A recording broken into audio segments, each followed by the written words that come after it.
ঝুঁকিপূর্ণ আছে বলেই তো আজকের এই অভিযানটা পরিচালনা করা হয়েছে। কারণ আপনারা জানেন একটা গাড়ি ভিতরে দেখা যাচ্ছে, বাইরে থেকে দেখা যাচ্ছে নতুন, কিন্তু ভিতরের যে ইঞ্জিন বা চেসিস এগুলো তো আমরা এক্সটার্নালি চোখে পড়তেছে না।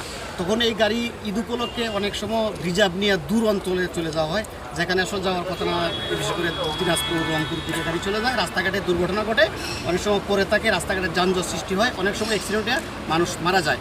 এই কাজটাই সতর্কমূলক হিসাবে আজকে ডিএমপি আমাদের আনিস সাহেব আছে, ডিএমপি ট্রাফিকের কমিশনার, এবং আমাদের এই জুনের যে যিনি ম্যাজিস্ট্রেট আসাদ আছে, তাকে নিয়ে আজকে এই অভিযানটা করা হয়েছে। এটা মূলত একটা প্রিভেন্টিভ মেজার্স হিসেবে আজকে এই অভিযানটা পরিচালনা করা হয়েছে। থ্যাংক ইউ ভাই। এছাড়া তো মহামান্য হাইকোর্টে একটি রুল জারি করা আছে ফিটনেসবিহীন গাড়ি।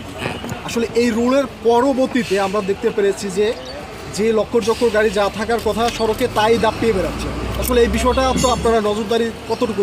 নজরদারি আসলে এখানে শুধু খালি ডিএমপি বা এখানে যারা ভ্রাম্যমাণ আদালত, যারা সামারি ট্রায়াল বা মোবাইল কোর্ট করে, তাদের পক্ষে সম্ভব না। এখন আপনারা সাংবাদিক যারা আছেন, আপনাদের এবং যারা যাত্রী এবং নাগরিক, তাদেরকেও কিন্তু সচেতন হইতে হবে।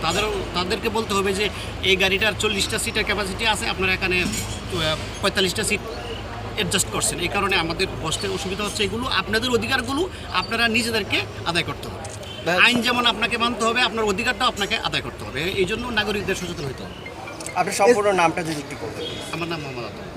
আর এখানে আমাদের ম্যাজিস্ট্রেট আছে, যে যিনি ভ্রাম্যমাণ আদালত করে, সামারি ট্রায়াল করে, তাকে আপনারা মোবাইল কোর্ট কীভাবে করে প্রশ্ন করতে পারেন। Special magistrate, metropolitan magistrate. ভাইয়া একটু ওদিকে এদিকে চলে আসবে, আরো এদিকে আসেন, মাঝখানে আসেন, এদিকে তাকান ভাই, এইদিকে চাপা দাঁড়ান না, একটু এইদিকে চাপো না ভাই, একটু এইদিকে চাপেন। ইকবাল ভাই বোমটা একটু ধরেন না, ইকবাল ভাই একটু নিচে নামবে। ইকবাল ভাই বোমটা একটু ফাঁক করেন। আপনারা বলছিলেন যে ফিটনেসবিহীন গাড়ি বাজারে এই রাস্তাঘাটে যেগুলো চলছে সেগুলোর বিষয়ে আমাদের অভিযান শুরু হয়েছে, এবং এটা অভিযান ঈদ এবং ঈদের পরেও চলবে, এটা অব্যাহত থাকবে। এবং যদি অতিরিক্ত ভাড়া আদায়, এটাও ঈদের সময় অনেক হয়, তো অতিরিক্ত ভাড়া আদায় চার্টের বাইরে গিয়ে সেটাও একটা অপরাধ। সেখানেও আমরা ভিজিবল আছি, আমরা মাঠে আছি, আমাদের সামারি ট্রায়াল এবং মোবাইল কোর্টের মাধ্যমে আমরা এই বিষয়ে আমাদের কার্যক্রম অব্যাহত রাখবো।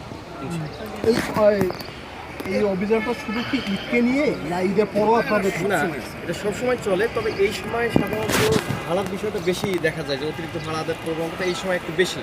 এই জন্য আমরা এই জিনিসটা এখন বেশি ফোকাস করছি। আর ফিটনেসবিহীন গাড়ির বিষয়টা আমাদের নিয়মিত মামলা কিন্তু হয় আমার কোর্টে, সেখানে আমি সামারি ট্রায়াল করি, তবে এখন আমরা মাঠেও থাকি। আসাদুজ্জামান ভাই, আমার একটা কোশ্চেন ছিল যে এই যে লক্কর জক্কর গাড়ি এখানে নতুন রূপে তৈরি করা হচ্ছে, এটা কি আসলে কোনো অপরাধ কিনা? সেক্ষেত্রে কি ব্যবস্থা গ্রহণ করণীয় আপনাদের আছে? অপরাধ, এবং এটা সড়ক পরিবহন আইনের 75 ধারার একটি অপরাধ, এবং এখানে শাস্তি কিন্তু 6 মাস পর্যন্ত জেল আছে, জরিমানাও আছে। তো আমরা ক্ষেত্র বিশেষে আমরা প্রথমে প্রিভেন্টিভভাবে যাব, আমরা প্রথমে সতর্ক করব, এবং তারা সতর্ক না হলে আমরা স্পটেই সাজা, জরিমানা, ক্ষেত্র বিশেষে দুটোই করব। ঠিক আছে।